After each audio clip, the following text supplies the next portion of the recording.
Hey everyone, and welcome to a late night breaking edition of the Left Hook Substack Chai Talk, where I literally just warmed up a really glorious cup of chai.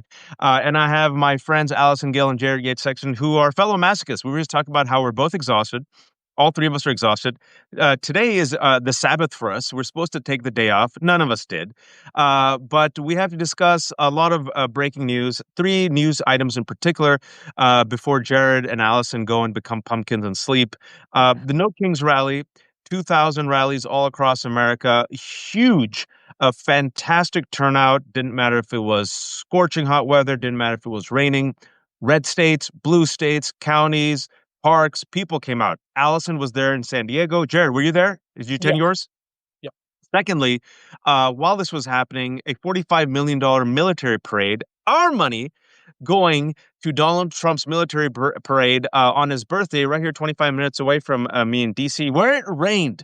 And I think when there's more military than actual attendees, that is called a bust. But I'm not an expert on parades. And of course, the third story, big story, the tragic story today, there was an assassination attempt, politically motivated violence against Minnesota elected officials by Vance Bolter, 57 years old. He's been identified. Trumper, Trump voter. It seems like a Christian nationalist. Wore a mask like the movie from the movie Drive. If you've seen the photo, it's horrifying. Did kill Melissa Hortman, a Minnesota representative, and her husband Mark. Wounded State Senator John Hoffman and his wife Yvette, and had a list of Democrats he wanted to kill, including Keith Ellison and Ilhan Omar. With all of that, I cede to you first, Allison. Tell us how it was like at the No Kings rally today in San Diego. Yeah, sure. First of all, thanks for having me. Thanks to everybody for being here. Please forgive me, my voice is a little bit hoarse. I've been yelling into megaphones all day. But it was truly an honor to be chosen to give the kickoff speech in Oh, San great. Diego. It felt like a historic moment. It last night it was kind of sinking in. That it seemed like everyone I know is going to this rally or one of these rallies.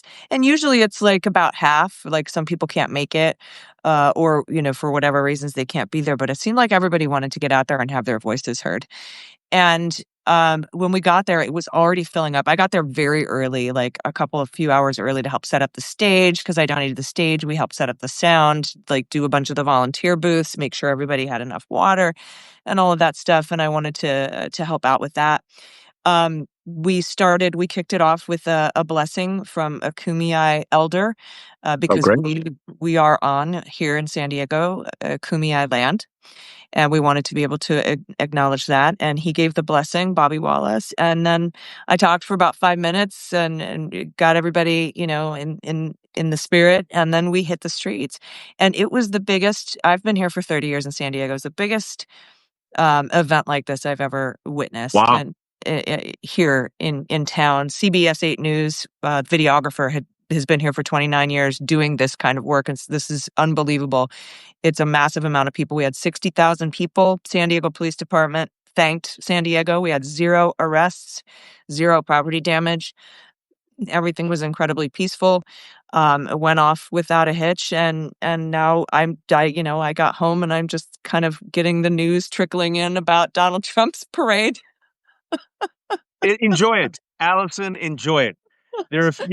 Times are rough, times are tough. A cathartic laugh.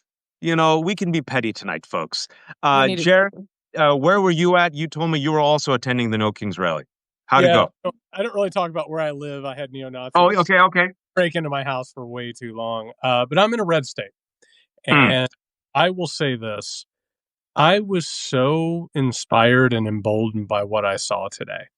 And it was the perfect combination of not just people asserting their rights and not just speaking out, but also being very pissed off Hmm. and rightfully pissed off. Like understanding not just that they oppose Donald Trump, but that they don't want to live in this world. And watching people come together, I mean, I've been to protests and marches, so many of them. There was such a different energy to what happened today. And it happened because people have finally been able to say enough is enough. You Yep. know, we've been through a decade now of this particular political movement. We've now suffered God knows how many indignities, you know, and it wasn't just that the person that they didn't want to be president is president. It's that they're tired as hell of people being disappeared from their communities. They're Mm. tired as hell of individuals being erased and oppressed and brutalized and stalked and terrified.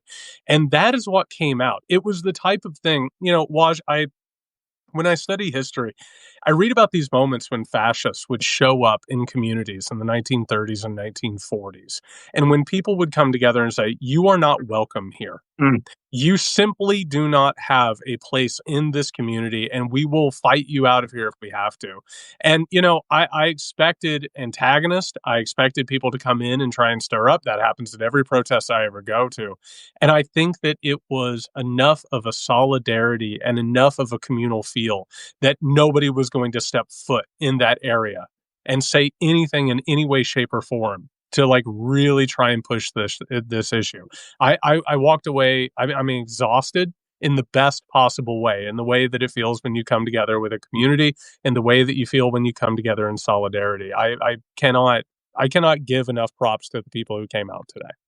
Jared, I've done a few of these. I've never seen him this exhausted. He's so drained, he can't even move his facial muscles. Even when it came to laughing at Donald Trump's failed parade, he was like, internally, I could see the chuckle. He goes, face can't move. Inside me, happy. Listen, I'm going to be honest, Waj. I went to this thing and then I painted. Like I For you. painted on the house, which was not the smartest thing, but I didn't know that I was going to be doing this. But here we are. You know what? I think I beat all of you. I had like six kids from the neighborhood in my home as my wife decided to just chill with her friends. My wife works very hard. So that was me with six kids, you painting a house, and both of you organizing and going to your No Kings rallies. I think, you know, we did our part as good citizens. Folks who are joining us, almost 1,000, tell us where you're from. Tell us if you attended one of these rallies, 2,000 rallies. Tell us what city. Thanks for joining us.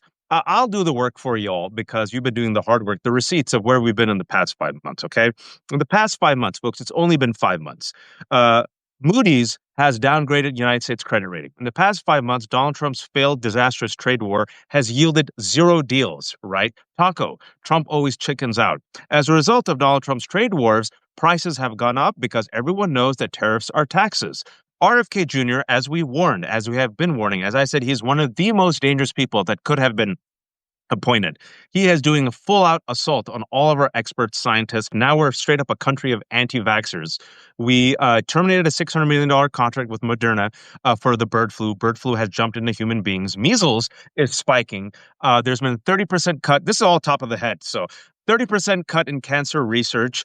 There's not just been a brain drain, there's a brain fled because of the attacks, as Jared was saying, on immigrants. Foreign students are no longer coming to this country, right? They're like, F this. Also, doctors, scientists, people who are cutting edge, doing the cutting edge work in AI, in technology, in science and research, they are now being aggressively poached by China, Japan, and Europe in the past 2 weeks. Okay. So we're losing our brains. We're losing the best of the best. The National Guard and the military have been unleashed.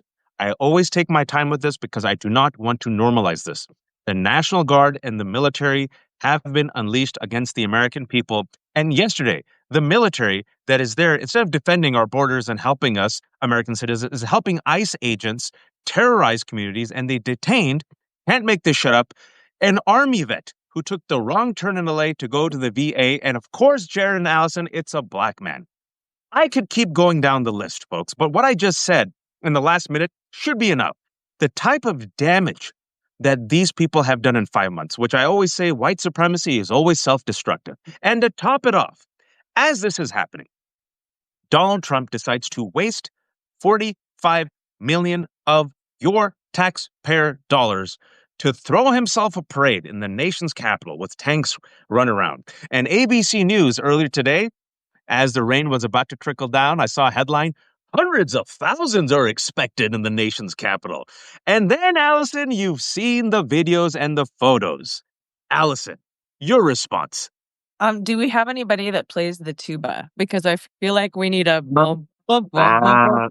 bum, bum, kind of a music to go with this. Fewer than 10,000 people, if that. I've been seeing the pictures come in, even Marco Rubio just dying of boredom. That it's pathetic, and I know they'll try to spin it as something. It rained. He did this with the. I would have had the biggest crowd on inauguration 2024, but we had to go inside. It rained. He Wasn't blames. it raining? And wasn't there heat waves all across America where you all came out? Yeah, yeah, yeah. What's the song? Blame it on the rain. Yeah, yeah. We need to bring that O- back. Old school hit Milli Vanilli for the kids. For the Yeah. kids. Then we can. We. I wasn't lip syncing right there. But I have to kind of agree with what Jared said. All these things that you've mentioned just in the past 5 months, and that's just off the top of your head.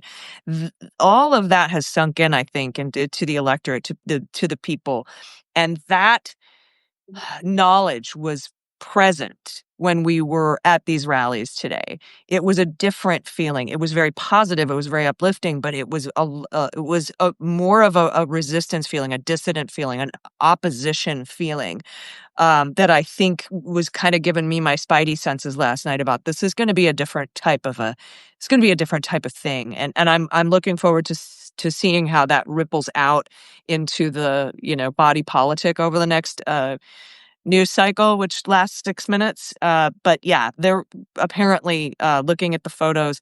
And by the way, love him or hate him, Gavin Newsom's social media has been on fire, and I think they took a picture of the people out or the lack of people out there at the mall and put it next to Sean Spicer at a podium and said it's the biggest parade in history. I just Mock them, mock them. I speaking about this parade, and speaking about the fecklessness of our institution and certain Democrats and law firms. I Blue Sky. I put this on Blue Sky, Jared.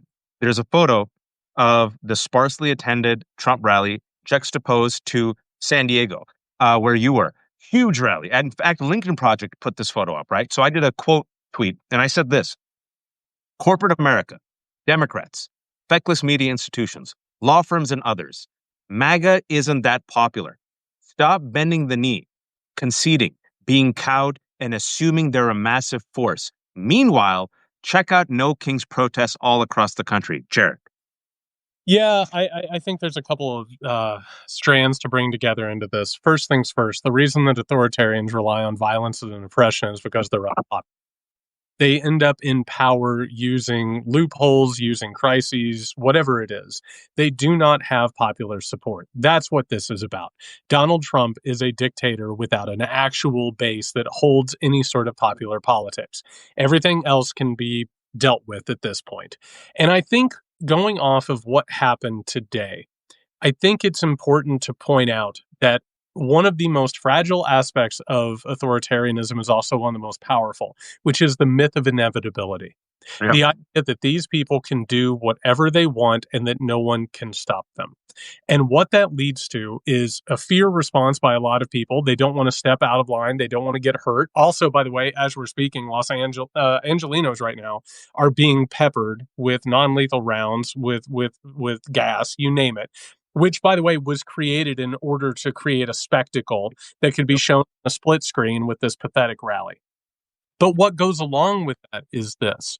What people did today, I think everybody who went to the protest understood, watching what happened in Los Angeles, watching what's happening in New York City and Texas, we all understood that showing up and speaking out, one, we might have ran across law enforcement who could possibly brutalize us. We could have run across a bunch of MAGA chuds who could have brutalized us. We also, facial recognition technology, surveillance, you name it, we put our necks on the line because we believed in something. And what is that? It's moral and ethical courage. And so, what you're bringing up in terms of crowd sizes, what you're bringing up in terms of popularity, it needs to speak in a very solid, loud voice, which is if you are not going to be morally and ethically courageous, whether it's a Democrat, whether it's a Republican, whoever it is, you need to step out of the way. Because what is happening right now in this country is a populist, small d democratic movement. And if you can't get on board with that and you can't risk, I don't know, being invited to a fucking picnic Whatever it is that these people are talking about at this point. If you can't recognize what's happening in this country, the people who showed up today are going to find someone who will.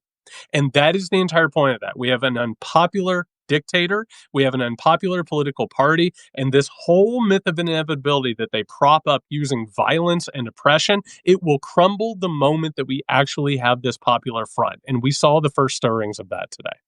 Well said, sir. Amen. And Allison, speaking about the opposition, look, all of us here, folks, if you're watching us for the first time, Allison Gill, Jared Yates Section, and myself, we don't do both sides. Clearly, the right wing in this country is an authoritarian force. Clearly, there's no both sides between Donald Trump and Joe Biden. All right. That being said, none of us bend the knee to anyone. And we call a spade a spade. And when Democrats do well, we praise them.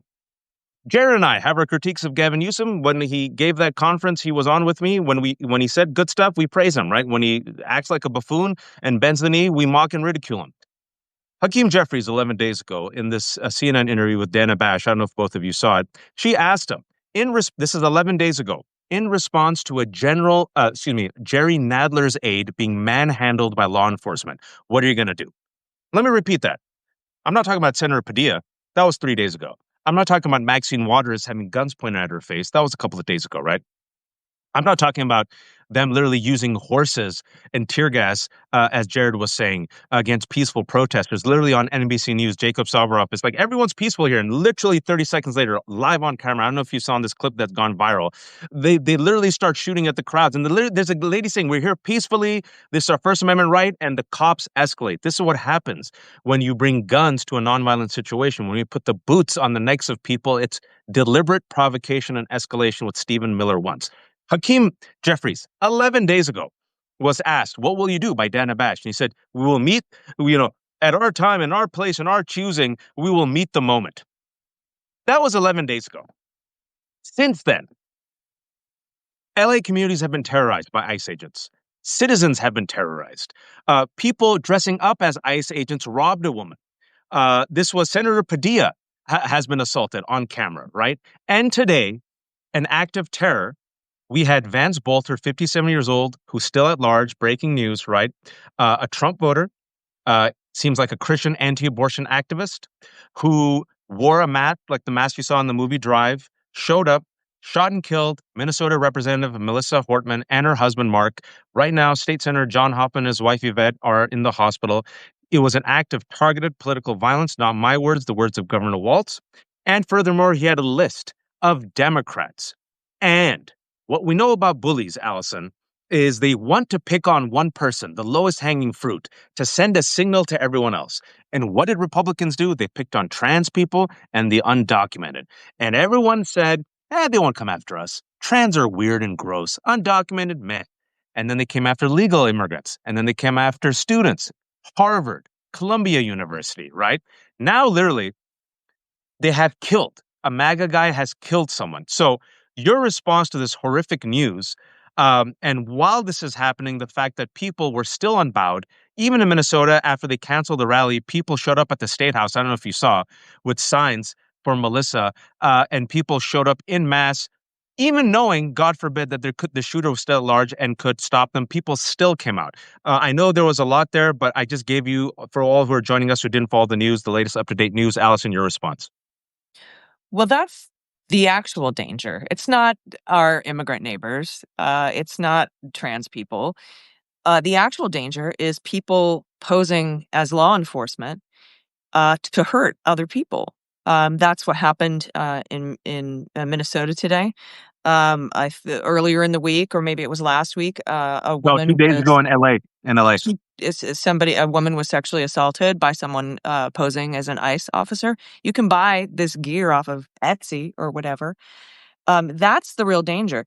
The real danger is ICE coming in unmarked vans in masks into our neighborhoods to arrest somebody who's been washing dishes at Buona Forcata for 20 years. Because Stephen Miller said we have to arrest 3,000 people a day. And then when they start invading farms and farm workers, things that might lose rich white people a bunch of money, that's when they're like, well, maybe we shouldn't do that part. It's clear to me that that the real danger is the authoritarian regime that's in DC right now, not our neighbors and our friends that have been here the whole time totally safely. And that's where my concern is. And to just piggyback on what Jared was saying, that the act of courage, the moral conviction and the courage is the permission structure that other people can see today and that will pile on. In the face of these things, in the face of a crazed MAGA gunman on the loose, people still turned up. As Jared said, we could have faced MAGA people, counter protesters, violent police, but we still showed up anyway. And I think that kind of moral courage is contagious. It gives a permission structure, like all of the people who slowly trickled out of the Trump administration and started speaking up against him, and then some Republicans started, and then you get up to the tippy top final boss of a-holery in the Republican Party. Dick Cheney is even like, oh well, maybe I can say something now. I think that we'll see that, but in the positive direction, and that gives me hope in the face of the tragedy that we saw today. I mean, I just can't imagine. And my heart goes out to Minnesota, Mm. everyone who's worked with the Hortmans and the Hoffmans and the representatives and their families. It's horrific, and it's because of what's going on in DC. It's because of Donald Trump and MAGA that we're seeing this happen now. Jared, it's going to get worse before it gets better. And you've connected the dots and you studied authoritarians and you studied authoritarian regimes and how they come to power. As this is happening, as you and Allison, so many of our wonderful people who are watching on a Saturday night, 1,300 people came out across the country. Uh, like you mentioned, there were ICE agents and the police and military and National Guard terrorizing innocent Americans exercising their First Amendment right. Senators and elected officials have been beaten up and assaulted.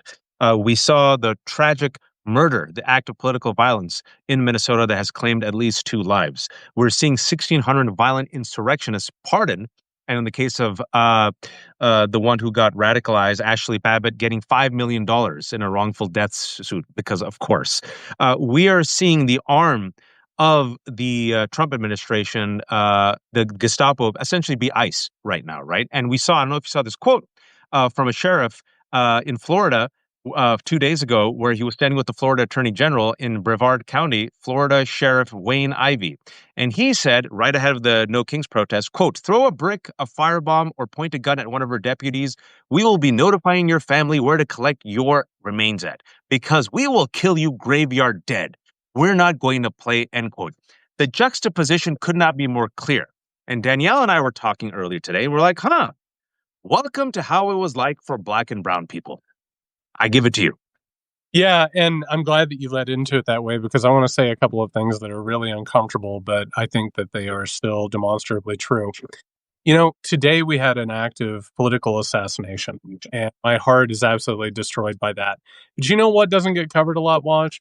All of the different dots that are parts of political assassination and political violence.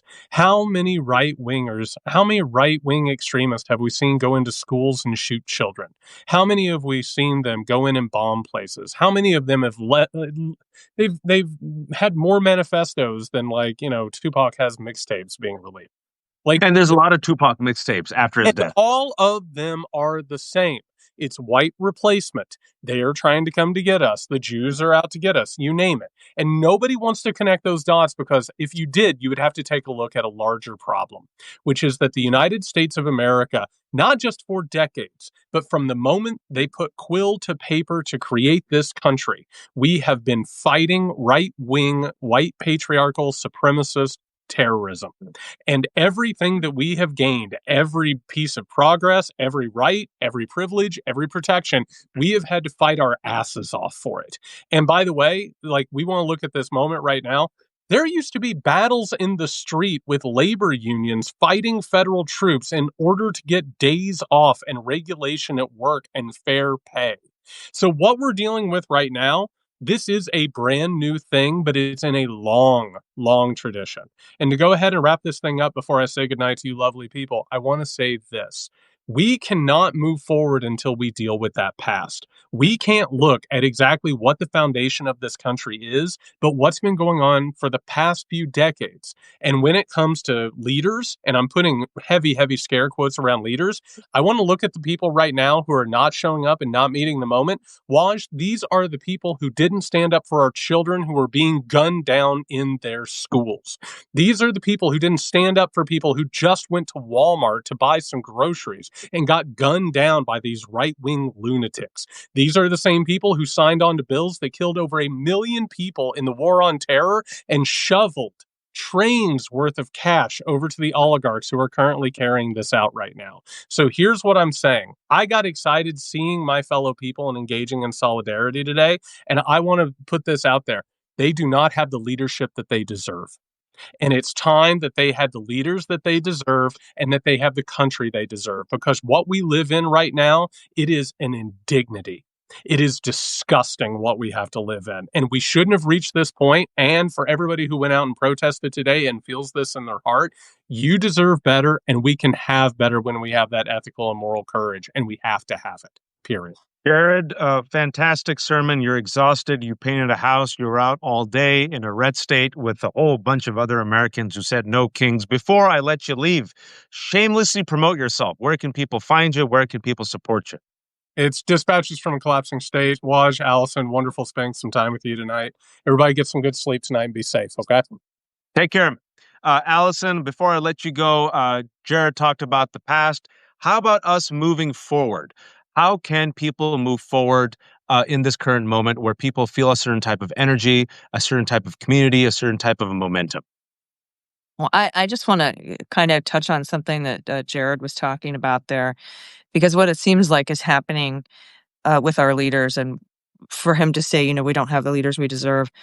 It seems like our leaders have, for a while now, have been following us, waiting to see what we do so that Hmm. they know what to do. The corporate media does this too. They try to create the narrative rather than report what's actually happening. But with the leaders, waiting to see what we do. Like, for example, I remember when we had got those 10 shiny obstruction of justice felonies in the Mueller report, and we wanted to see impeachment. And our leaders were like, it's not, well, we have to wait until we get up to over 40% of the people wanting impeachment. It has to be 45%. It has to be 50% of what the people want before we will do it. And the only thing I kept thinking in my head is, why don't you tell the people that this is what we need to be doing and lead them into it? So it seems it's very reactionary and not proactive. And Yep. so I think over the next year and a half, 2 years, hopefully we will start seeing those leaders come out and start leading, and that people will follow if they do that. And because you brought up what Hakeem Jeffries said. The worst quote. My God, he said it, and it was so bad, folks, that Dana Bash literally was like this. What do you mean by that? And then he is like, well, meet the moment. It was nonsense, garbled nonsense. And that was 11 days ago. I honestly think he was saying the people will show me what they want me to do at some point. I would have loved to hear that even, Allison.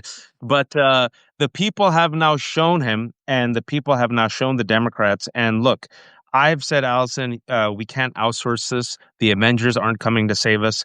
You've seen law firms bend the knee. You've seen ABC News bend the knee, CBS News bend the knee, CNN bend the knee, Jake Tapper bend the knee. Democrats vote, alongside Republicans with the Lake and Riley Act and censure Al Green and vote to confirm, nuts and freaks, the worst of the worst. Kristi Noem got Democratic votes. Why? Marco Rubio got Democratic votes. Why? Chuck Schumer did a 180 and threw his own base under the bus and, helped fund and keep the government still running, right? So we need fighters. And I agree with you. I think this type of pressure that has come, and I'll also say this, just knowing human nature and people who are privileged, Gavin Newsom, he was playing center right, inviting Charlie Kirk and inviting, Steve Bannon. But then guess what?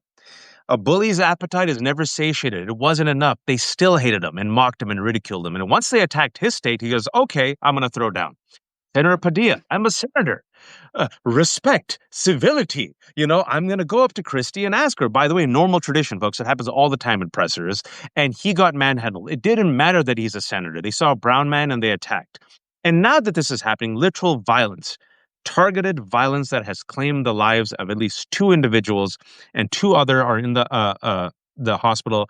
Thankfully, the shooter, who again is apparently, according to what we know so far, a Trump voter, apparently anti-abortion activist, 57-year-old, still at large. Manhunt's on the way for Vance Bolter. He had a list, folks. He had a list of other Democrats. So maybe, just maybe now, Allison, for everyone who's watching, who thought, hey, my privilege will protect me. My zip code will protect me. My skin tone will protect me. Me golfing will protect me. Me riding a Tesla will protect me. Me being an elected official will protect me. Maybe this week has finally woken them up and made them realize fascists come for everyone. And it takes everyone to throw down, 10 toes down, everybody to throw down and say no kings. I give you the final word, Allison, before we head out tonight. Yeah, can I put a tinfoil hat on real quick on your, Please. your show? I'm with Dan Bongino and Kash Patel in charge of the FBI and them offering a $50,000 reward for this guy and the right wing trying to spin that he's a Democrat. I'm very Can you tell concerned. people that, for those who don't know? Let's just spend a second on it. Can you tell people what the right wing is doing, even after we know that he attacked Democrats, had a Democratic hit list, voted for Trump? Just for those who don't know. Oh, they're saying he's a Democrat. That I guess somebody that he knows one time donated $6 to a Democrat or something. I can't even. Oh, I like the can't. Trump shooter, like the guy who tried to kill Trump, who was a former Trump voter and Republican, and one time he might have given $10 to Act Blue like 10 years ago. Yeah. All right. Sorry. Continue. It's something like that. But for this FBI to offer a $50,000 reward, in my head, I just keep thinking, is that reward for him to turn himself in, and then they'll put him in witness protection, and as long as he says he was a Democrat, or like what? Yeah. Like, I know that sounds ridiculous. I know No, a why? lot Why of does that sound ridiculous? 1,600 violent insurrections are pardoned. because not now, but I know, like, I host a show with Annie McCabe, who's did the FBI for 22 years, former deputy director. I'm friends with Pete Strzok. I know people high up in the FBI, and it used to be at least a relatively sane organization, or at least it's somewhat, at least mostly focused on the rule of law. But what you've got Bongino and Kash Patel offering a $50,000 reward. What is that going to turn into? I can't imagine that it would be if that this FBI would say, "Oh yeah, he's a Trump voter and he's a MAGA," and just sort of let it go and put the guy away. Like, I can't. Something weird's going to happen, and I don't know what it is, but I just have zero faith in whatever it is that they do at the FBI. And I'm really hoping that Minnesota police, local state police are actually the investigations, the state investigations Yeah. are the ones that catch this guy. That's like my hope beyond hope, because then I will trust it. You are not, look, I keep some receipts here. You're not the tinfoil hat conspiracy theorist. I want to remind everyone that Governor Abbott pardoned a man, not Daniel Penny or Perry. Have someone check for me real quick. He pardoned a man who was convicted by a jury of his peers for killing a man who was at a BLM rally. Why would Governor Abbott go out of his way to pardon a man convicted in Texas, of all places, serving 25-year Perry? Thank you. A penny? Oh, I got both. Someone will figure it out. We're not talking about the other white man who was given a lucrative job by Andreessen Horowitz for choking a black man to death. Another hero. Another hero, Kyle Rittenhouse Tamago. Another hero, Eddie Gallagher, the war criminal pardoned by Donald Trump. This man was pardoned for murdering Daniel Perry, another one, right, in Texas. He was pardoned by Governor Abbott. Should have been a huge story. People buried under the rug. I kept the receipts. 1,600 violent insurrectionists, including people who were convicted of a seditious conspiracy, literally pardoned, and Donald Trump said he's open to compensating them. Ashley Babbitt, radicalized by QAnon, who came with violent intentions, didn't listen to the police officers and was shot and killed. And what happened instead? She was not mocked and ridiculed like these peaceful protesters. She was not beaten up like the peaceful protesters in LA. Nope. She was given $5 million by her government, right? Wait And till wait till you see what they give the Proud Boys. I'm sure that your Proud Boys have sued for $100 million. I'm sure that that'll be settled, right? yeah, and so when Allison says this, I'm with you. Now that we know he's an avowed Trump supporter, and they're having a really hard time spinning it. And Elon Musk shamefully on Twitter tried to spin it, blamed leftist violence. Even Grok, even his friggin' completely compromised AI assistant contradicted him. Now that it's so obscenely clear, I do worry because Allison, when it was clear that it was a young white man who was a Republican Trump voter who tried to kill Trump. I was on Piers Morgan, and all of them tried to spin it and say, oh, he gave to Act Blue 10 years ago. So we really don't know what his politics were. You cannot win over this MAGA cult. They're so radicalized, folks. This is what we're dealing with. So the type of batshit stuff that if Allison had said this 5 years ago, people say, Allison, you suffer from TDS.